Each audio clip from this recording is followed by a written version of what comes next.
chair. You have to mentally like reprogram the filters and be like, oh, it's awesome. Because you can see, like you were saying earlier, like when someone like Apex, when he wins a round, he's trying to intentionally piss those fans off even more. It's like he wants the hate, he wants them all to boo him. Because in his brain he knows that means that when he gets home, like I'm actually winning the game. I can tell he's doing it. Like I can tell these are the players who actually really hurt. They really wanted that man to show that we won rounds and we did well. When it didn't happen, I mean, this is why he's great to take these teams that haven't really done it. They're good enough to win. Well, think about this and couch. There was never a team that could have been like third best in the world but never played any good round.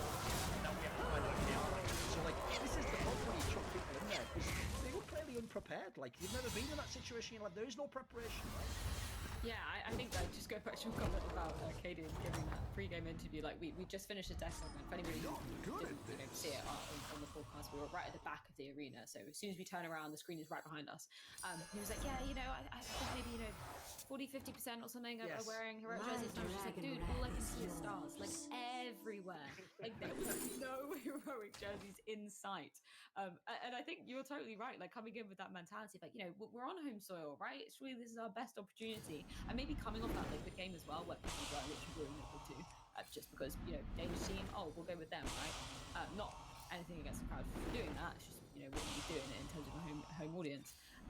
So I think you're totally right. The kind of mentality that he came in with, and I think also this didn't happen in that particular game, but he had quite a cold start just to the entire tournament, which I was kind of surprised in. And then we saw that Liquid game where it sort of started cold a little bit more, and then went into that third map and sort of see the camera shots thinking like, yeah, big brain, like that was my huge play.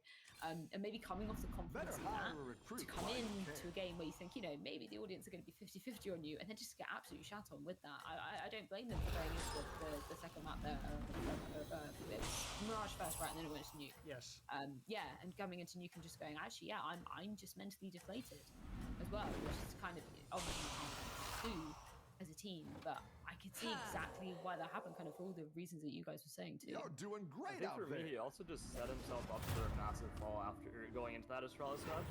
Like in my interview with him, he said that whoever was the winner of this match against Astralis, like it was. He said that whoever would win this match would be right for months, maybe years.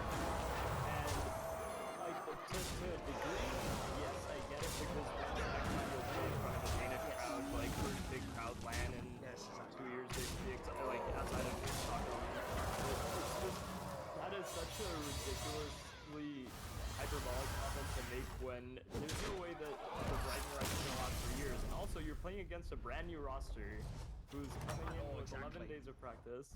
And yes, it's a domestic matchup, but like how much stock are you putting in this team that's practiced for 11 days when you're a roster that was like numbered like in the top 3 in the world for the first half of the year, essentially? There's no way that you should be coming in and putting that much faith in them like that. You should just be thinking that, oh, this is going to be a blowout for us. We're going to take it. But when you put that much faith into Astralis, like being able to put up a performance against you, then you're already in your own head before the match has even started.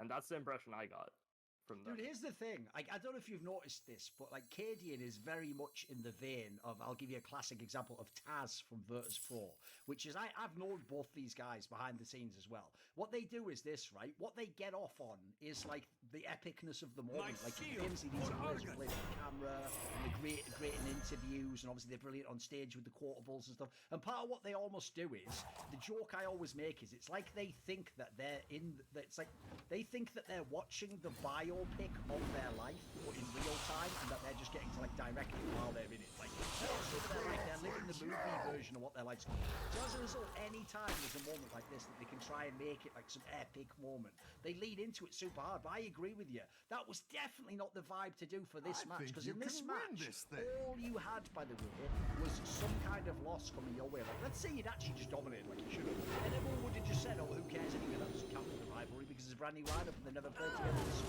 therefore, so you never actually would have had a big win for that. But instead, you would have like quadrupled the pressure on it by saying that comment. Like, as you said, it wasn't even like they've been Ragnarok for, you said 18 years. Like, first of all, this view of the year, no one in years is going, yeah, but what about that time I beat you in the raw bracket and blast fought? Nobody is that's already ridiculous, right? And then there's the other angle, which is, listen, I will say, because I did that lead on Twitter, right, 2 headlines, I took your headline where he said that, and then that's the headline of the quote he did after that loss, where he goes, the Danish throne can't be decided by Listen, it makes him look like a total asshole, because it makes it look like he's going, wait, starting now. No, wait, starting now. But he wasn't actually. Like, I will say, if you read the two interviews, as you pointed out, in his first one, he is also more talking about the idea of, like, you know, it's an epic game, obviously Danish crowd.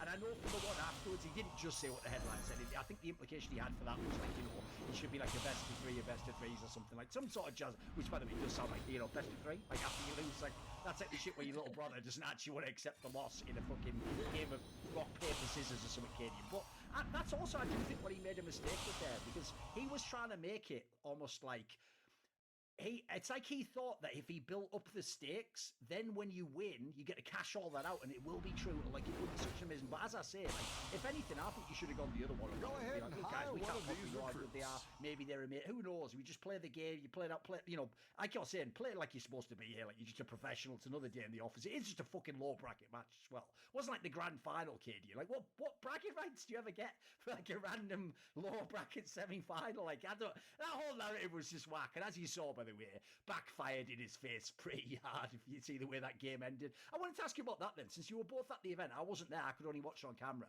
Right. I will say, Blast obviously does a mega job with the crowd mix. You can generally hear if the crowd is cheering or not cheering, as was, I thought, a bit notorious in the upper bracket final. Like, it was almost like a bunch of bored people just waiting for the next match to start. But this is what I want to ask you.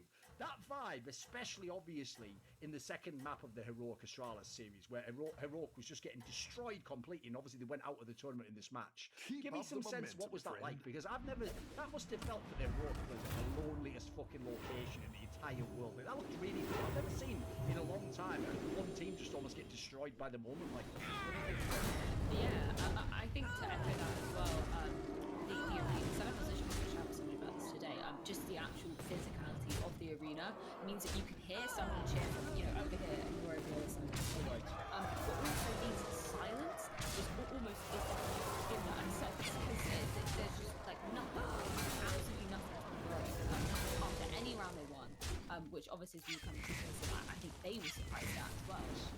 But I think just in terms of what were they calling it, like the super fan area as well, where it was like, you know, the triangular stage and the little triangle in the middle where the super At the front, they had sort of, I think, like 50 hardcore fans for each team or something. yeah, they've rotated them in and out. Really well done. It was really well done, and I think that really added to the atmosphere and the noise.